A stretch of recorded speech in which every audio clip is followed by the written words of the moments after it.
Niining panahon nga ang putling ebanghelyo gihagit sa mga hiwi nga pagtulunan.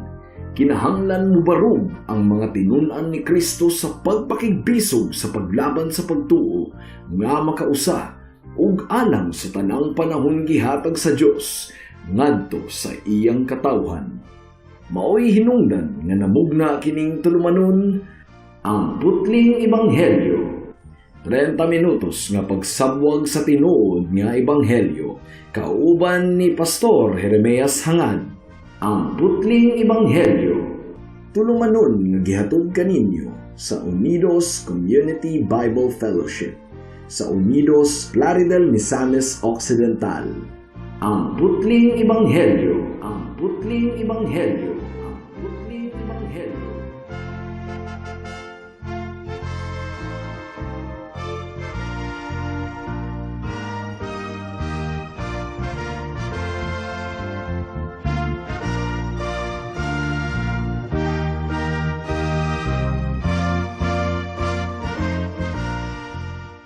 Alang sa pagpamalandong sa pulong sa Dios, atong pag-aablihon ang Marcos Kapitulo 4, versikulo 30 hangtod sa 34. Ang giingon diri mga kaigsunan, unya nangutana si Jesus, sa unsa mang butanga ikatandi nato ang paghari sa Dios?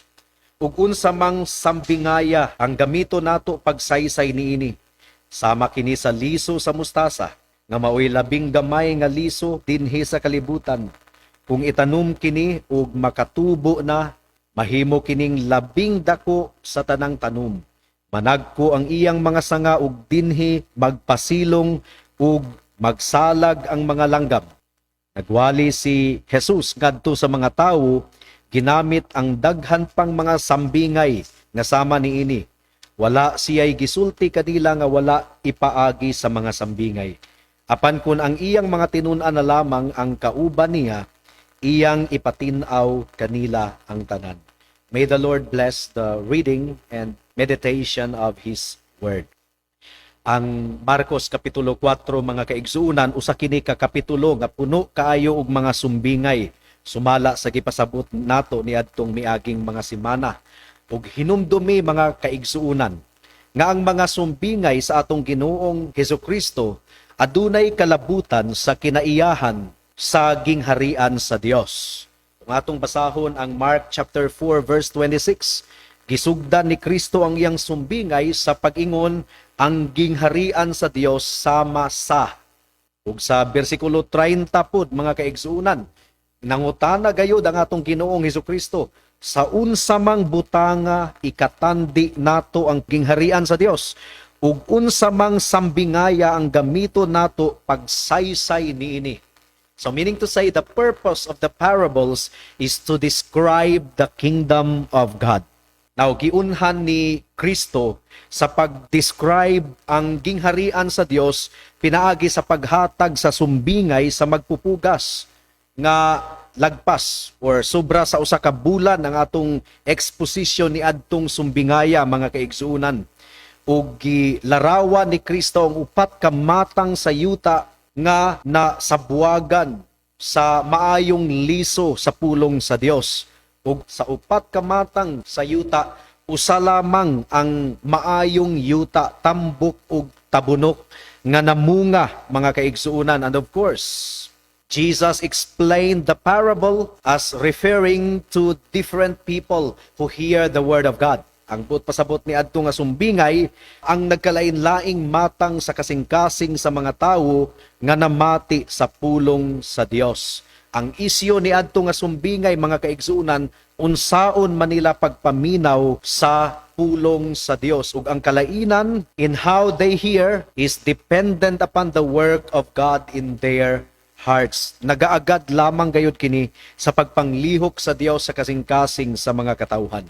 Sa atong pagpadayon sa Marcos Kapitulo 4 mga kaigsuunan, naghatag na usab ang atong buhi nga Dios ug lain na usab nga sumbingay.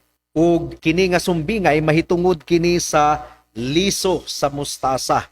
Ug hinumduman nato mga kaigsuunan ang kinaiyahan sa gingharian sa Dios. It is based upon His dominion, ang paghari sa Dios, ang iyang labing labaw nga paghari. Unsa man ang paghari sa atong buhi nga Dios, it is an independent rule.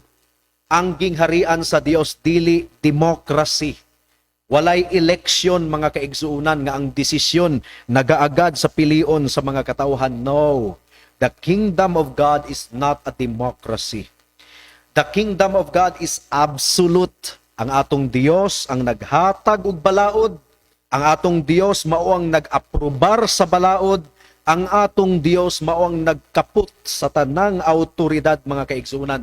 Dili pariha sa balaod sa Pilipinas nga kinahanglang aprubahan pa sa Kongreso ug sa Senado unya pirmahan dayon sa presidente.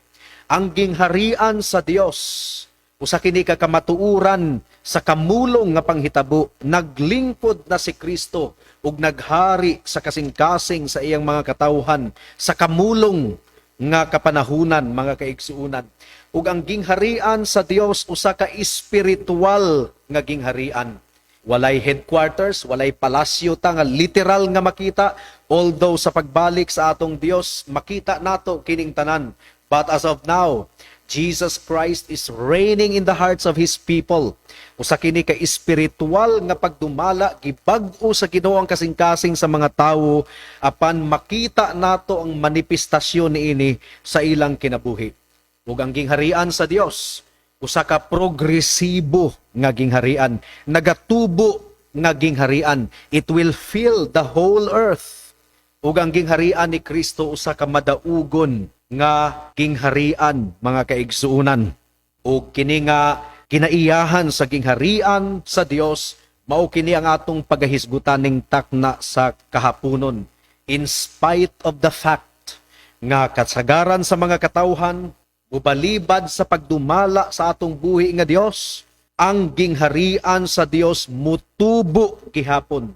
Adunay kasiguraduhan nga gihatag ang atong buhi nga Dios niini nga sumbingay nga ang iyang gingharian dili pildido mga kaigsuunan.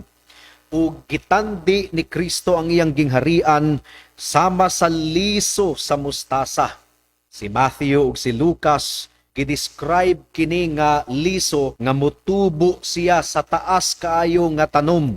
Now, what we know of the mustard seed is it doesn't reach the size of anything remotely comparable to a tree. Mura ram nagpitsay, muna ato ang nahibawan sa mustasa. In fact, ang mustasa nga atong nahibawan, kanang gihimo natong sauce or condiment.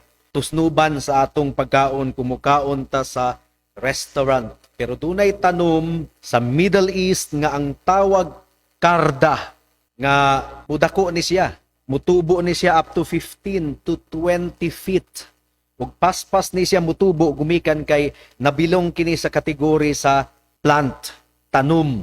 Ang giingon sa Mark chapter 4 verse 32, kung itanom kini ug makatubo na mahimo kining labing dako sa tanang tanom. Managko ang iyang mga sanga ug dinhi magpasilong ug magsalag ang mga langgam. So kini nga sumbingay mao ang atong pagahisgutan ning takna sa kahaponon nga nagalarawan sa pagtubo sa gingharian sa Dios. Dili mapugnan ni Satanas ang pagtubo sa gingharian sa Dios. Dalaygon kayo nga atong buhi nga Dios. At tunay duha ka bahin ang pagpamalandong nato ning takna sa kahaponon. Una, the church had a very humble beginning. Ora ba og liso sa mustasa nga gamay kaayo pero mutubo og dako. So this describes the church that had a very humble beginning. Ikaduhang punto, the kingdom of God has an unchanging nature. Ang gingharian sa Dios adunay kinaiyahan nga dili mausap, dili mabag-o mga kaigsunan. Once again, atong pangayoon ang tabang sa atong buhi nga Dios sa dili pa kita magpadayon. Salamat o Dios sa kahigayunan nga imong gihatag kanamo sa pagpamalandong sa imong pulong. Andama nga mong kasing-kasing hunahuna o Dios. Tabangi ang imong sulugoon sa pagsabwag sa ebanghelyo ning takna sa kahaponon. This we pray in Jesus' name. Amen. The church had very humble beginnings. Ang iglesia adunay uyamot nga sinugdanan. human sa pagkabanhaw sa atong buhi nga Dios nga si Hesukristo. Aduna lamay 11 ka disipulo gumikan kay si Judas naghikog, ug aduna lamay pipila ka mga disciples of Jesus Christ. Gumikan kay sa wala pa si Kristo gilansang dito sa krus. Ang tanang mga sumusunod kunuhay ni Kristo nanagan, they all fled. Gamay ra kaayo ang nagpabilin, mga kaigsuunan. Ug katong jutay kaayo nga nagpabilin, they were a small flock of defenseless sheep. Mura silag mga karnero nga dili nila kayang idepensa ang ilang kaugalingon. Wala sila'y katakos nga panalipdan nila ang ilang kaugalingon. And it appeared, mga kaigsunan, nga muraog mamatay ang iglesia. Gumikan kay 11 na lang ang nahabilin, plus pipila ka mga disciples. Human sa pagkabanhaw sa atong buhi nga Dios, kini nga jutay nga grupo, kulang pagayod sa gahum, alang sa buluhaton sa gingharian sa Dios. Mao nga manduan sila ni Kristo nga maghulat sa pagkanaog sa balaang espiritu nga gisaad ngadto kanila. Ang giingon ni Kristo sa Buhat kapitulo 1 bersikulo 4, ang giingon diri, ug samtang si Jesus uban pa kanila, gitugon niya sila. Ayaw una kamo pagbiya sa Jerusalem. Hulatan ninyo ang gasa nga gisaad sa akong amahan, sumala sa gisulti ko kaninyo. Ug sa bersikulo 8, mga kaigsuunan, apan kun mukunsad na kaninyo ang Espiritu Santo, makadawat kamo gahom ug mahimo kamong akong mga saksi sa Jerusalem, sa tibuok Judea ug Samaria ug sa tibuok kalibutan. Now, nahitabo kini nga saad sa Buhat kapitulo 2 sa adlaw sa Pentecostes, diin mikunsad ang balaang espiritu sa iyang iglesia. The Pentecost came and they were filled with the Holy Spirit. Ug human sila makunsari sa balaang espiritu, mga kaigsuunan, nahimo silang isog ug ilang gimantala ang ebanghelyo sa atong Ginoong Hesukristo. Mao nga ang tanang mga magwalali ug mga nagpaambit sa pulong sa Dios, wala kita gasalig sa atong gahom, nagasalig lamang kita sa gahom sa balaang espiritu.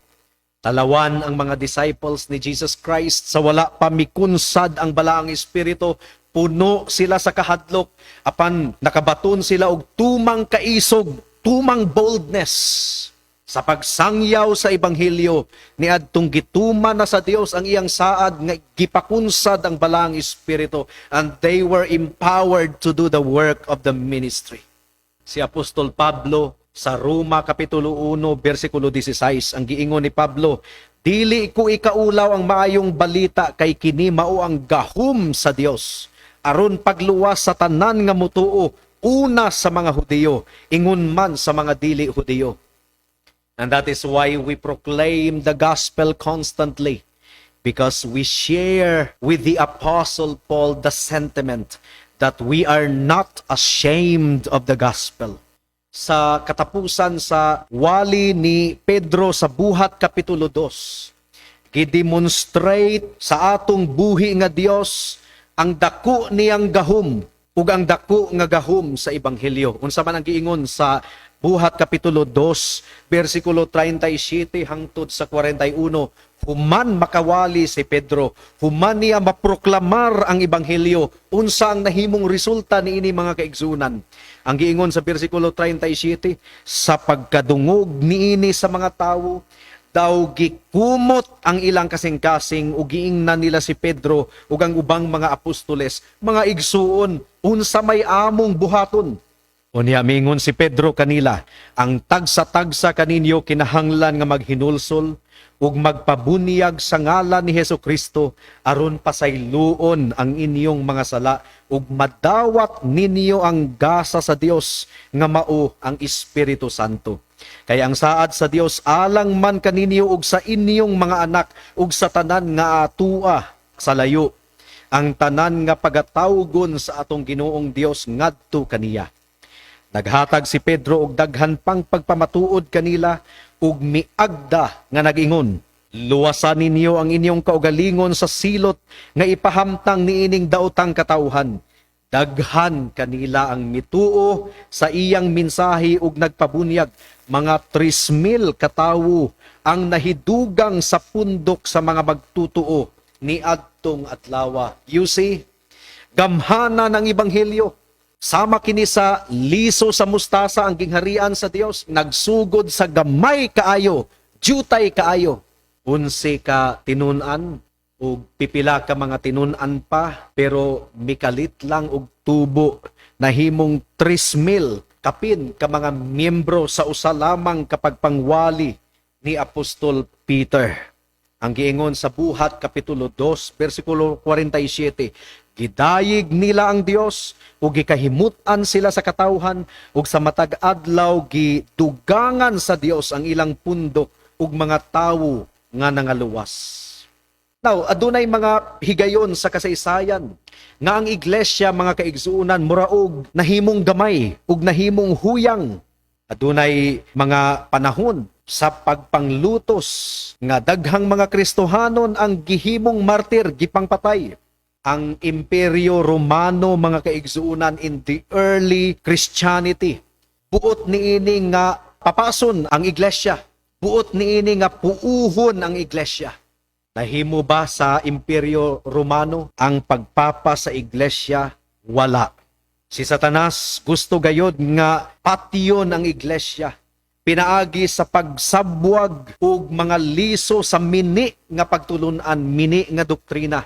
Pero wala nagmalampuson si Satanas. Ang plano sa Dios alang sa iyang iglesia dili gayod mapakyas mga kaigsuunan. Mo kini ang gisaad ni Kristo sa Matthew chapter 16 verse 18. Upon this rock I will build my church, and the gates of hell shall not prevail against it. Kinsa ang bato? Ang bato mao si Kristo. Many passages in the scriptures tell us that Jesus Christ is the rock. Si Pedro usa ka gamay nga bato, stone.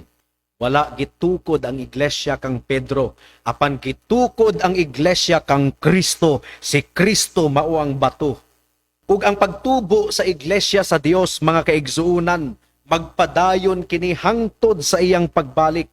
Gitagna na ni Kristo ang pagtubo sa iyang gingharian. Matthew chapter 24 verse 14. Ang giingon diri, ug kining maayong balita mahitungod sa paghari sa Dios, iwali ngadto sa tibuok kalibutan aron masayod niini ang tanang tawo ug unya moabot ang katapusan. So you see, Jesus Christ has already pronounced that His kingdom will continue to grow and progress until the judgment day. Ang gingharian sa Dios labaw pa kaysa pinakagamhanan nga gingharian ug nasod niining kalibutana.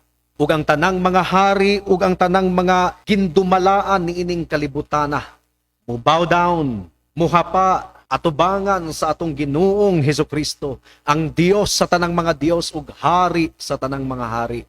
Duha ka matang ang paghapa. Unang matang sa paghapa, ang mga katawhan sa Ginoo muhapa diha sa pagsimba, diha sa kalipay. Apan ang mga mibalibad sa atong buhi nga Dios, ang mga dautan nga hangtod sa ilang kamatayon mibalibad sa Ginoo, muhapa gihapon sila kang Kristo sa adlaw sa paghukom, pero ang ilang paghapa pinugos nga paghapa, wala sila'y mahimo. They have to bow down to the authority of Jesus Christ. When Jesus Christ will say unto them, depart from me, layas kamo, kamong nagbuhat og dautan, wala sila'y mahimo. They have to submit. Ang giingon sa Pilipos Kapitulo 2, versikulo 9 ug 11 ang giingon diri. Tungod niini gituboy siya sa Dios ngadto sa kinatas-ang dapit sa kalangitan ug gihatagan siya ngalan nga labaw sa tanang ngalan. Busa mangluhod ang tanang binuhat nga atua sa langit, sa ibabaw sa yuta ug sa ilalom sa yuta, sa pagpasidungog sa ngalan ni Jesus. Ug ang tanan magsangyaw nga si Kristo mao ang Ginoo alang sa himaya sa Dios nga Amahan. Bisan pag si Satanas, mapugos siya sa pagluhod, mapugos siya sa pag-angkon pinaagi sa iyang baba nga si Kristo mao ang Ginoo ug mao ang Dios. Higala Hinaot nga dili ikaw mahiapil sa mga tawo nga napugos lamang sa pagluhod ug pag-angkon nga si Kristo ang Dios ni anang adlaw. Hinaot nga mahiapil ikaw sa mga katawhan nga malipayon nga muluhod ug musimba kang Kristo. Malipayon nga mudawat sa ganti nga naghulat sa tanang magtutuo, ang bag-ong langit ug bag-ong yuta, ug maangkon lamang nimo kanahigala kung ikaw maghinulsol sa imong sala, ug mutuo lamang kang Kristo ingon nga imong Dios ug manluluwas. Ikaduhang punto sa atong pagpamalandong ning takna sa kahaponon. The kingdom of God has an unchanging nature. Ang gingharian sa Dios walay kausaban, walay paglubad. Dili gayud mausab mga kaigsuunan. Ang sumbingay sa liso sa mustasa nagapresentar sa gingharian sa Dios nga dili gayud mausab. Gidescribe ni Kristo ang iyang gingharian nga nagsugod sa gamay ug tinuod gayud nga nagsugod sa jutay. But it would continue to grow to a great plant. However, magpabilin kini nga mustasa. Ang mustasa dili mahimong kawayan, dili mahimong nara kun dili magpabilin kini nga mustasa. Ang giingon ni Lucas sa Acts chapter 2 verse 42. Ang iglesia gitukod diha sa doktrina ni Kristo ug sa mga apostoles. Ug ang doctrine of the church dili kini mausab. Acts chapter 2 verse 42, ug mainiton silang mipadayon sa pagpamati sa gitudlo sa mga apostoles, sa pagpakigsandurot uban kanila, sa pagpakigsalo, sa pagpangaon ug sa mga pagampo. You see? Nagpadayon sila sa doktrina nga gitudlo sa mga apostoles. Now, aduna pa ba'y mga apostles karon? Wala na. Pero ang gitudlo sa mga apostoles nga gibilin sa Ginoo alang kanato anaa sa Biblia. Ambot pasabot ang iglesia sa atong buhi nga Dios nga si Hesukristo magpabilin nga matinud-anon sa nahasulat lamang sa Biblia. Ug dili na mangita pa og lain, gumikan kay ang Biblia lamang ang ginhawa sa Dios nga iyang gibilin alang sa iyang iglesia. The doctrine of the church is unchanging.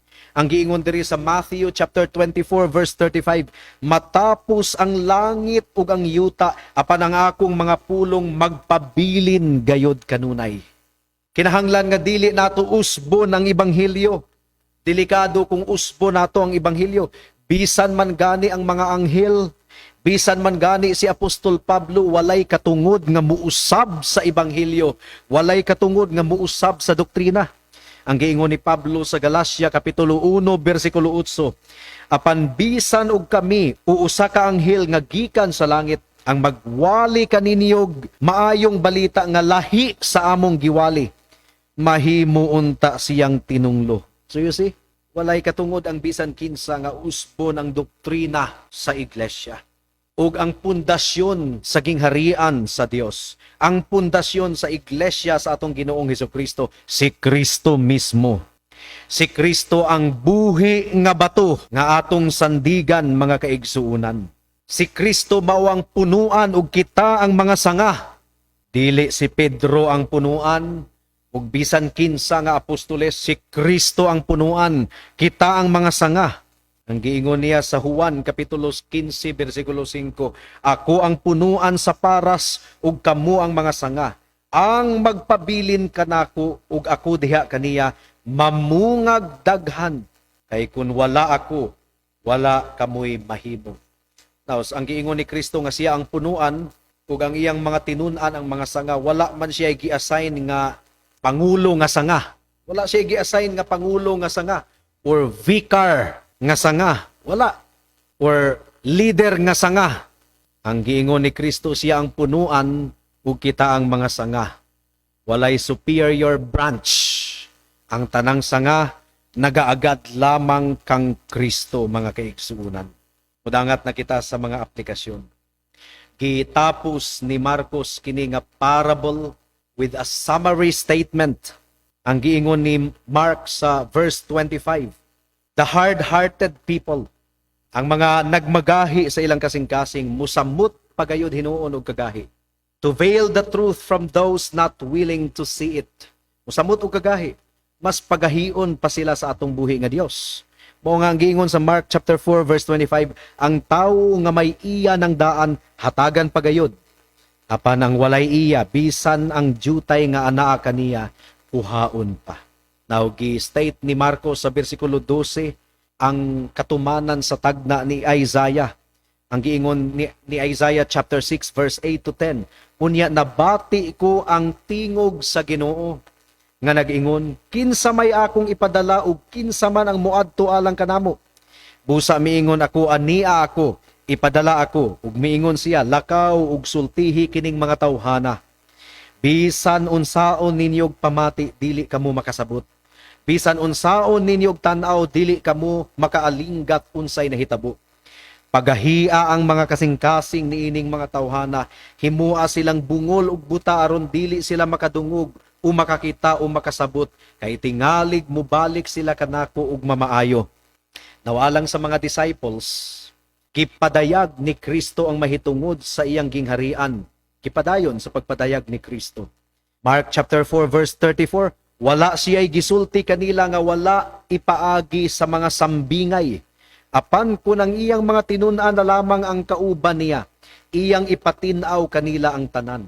Ang giingon sa bersikulo 11, si Jesus mitubag, gipadayag na sa Dios kaninyo ang mga tinago sa iyang gingharian. Apan alang sa uban nga anaa sa gawas, ang kamatuuran gipadayag ingon nga mga sambingay. Now nahitabo pa kini hangtod karon. Ang gingharian sa Dios nagapadayon sa paglambo hangtod karon. Nagaluwas pagihapon si Kristo sa iyang mga katawhan. Ang giingon sa Acts chapter 2 verse 47, ug sa matag adlaw gidugangan sa Ginoo ang ilang pundok ug mga tawo nga nangaluwas. Hangtod karon ang atong Dios nagtudlo kanato privately pinaagi sa balaang espiritu. Kinahanglang padayuno nato sa pagpangutana ang atong kaugalingon, unsay akong papel sa gingharian sa Dios. Tungod kay ang timpla or instrumento nga dugangan sa Ginoo ang iyang gingharian, pinaagi sa pagpangwali sa pulong sa Dios. Unsaon man pagkabaton og pagtuo ang mga katawhan, kung ang iglesia mahimong makugihon sa pagsangyaw sa pulong sa Dios, ang iglesia nga tapulan, mamatay ka na igsuon. Ang giingon sa Mark chapter 16 verse 15, miingon siya kanila, panglakaw kamo sa tibuok kalibutan ug isangyaw kining maayong balita ngadto sa tanang mga tawo. Mao nga nagsibya kita dinhi sa kahanginan. Ang giingon sa Matthew chapter 28 verse 19 to 20, tungod niini sa inyong pagpanglakaw himua nga akong mga tinun-an ang tanang katawhan sa tibuok kalibutan. Bunyagi sila sa ngalan sa Amahan, sa Anak ug sa Espiritu Santo, ug tudloi sila pagtuman sa tanan nga akong gisugo kaninyo. Ug hinumdumi, ako mag-uban kaninyo sa kanunay hangtod sa katapusan sa kalibutan. Now, ang mga nagmagahi, pagahion, paghihapon ug samot sa Dios. Mao nga ang mga tawo nga nagdumili sa ebanghelyo, ang atong paglaom lamang nga magpanglihok ang Dios sa kasing-kasing nimo higala. Hinaot nga pahumukon sa Dios ang gahi nimo nga kasing-kasing. Ug hinaot nga kaluy-an niya ang tanang mga wala pa kang Kristo ning takna sa kahaponon. Kung maablihan ang ilang mga mata, makita nila nga sila makasasala, dili makaluwas sa ilang kaugalingon. Ug makita nila nga si Kristo lamang ang Dios ug manluluwas, siya lamang ang namatay didto sa krus o Kalbaryo alang sa pagtubos sa mga makasasala ug nabanhaw siya isip pagpamatuod nga gidawat sa Dios ang iyang sakripisyo ug ang tanang mutuo ug mudangop kaniya dili mapakyas kundili makabaton og grasya sa kaluwasan. Misaad si Kristo nga ang tanang mudangop kanako dili ko gayud palibaran. Usa higala duol kang Kristo ning takna sa kahaponon, iya kang pagaluwason, iya kang pasayloon, iya kang tubuson higala. Magampo.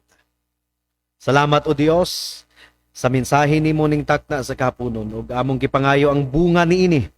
Ug salamat gumikan kay naghatag ikaw og kasiguraduhan nga ang gingharian nimo Dili gayod mapakyas, mupadayon kini sa paglambo, mupadayon kini sa pagtubo, hangtod sa pagbalik sa among Ginoong Hesukristo. Mao kini among giampo ug gipasalamatang daan sa ngalan ni Jesus. Amen. Alang sa dugang nga mga pangutana, mahimong mo text kang Pastor Jeremias hangad sa 0935 744 3030.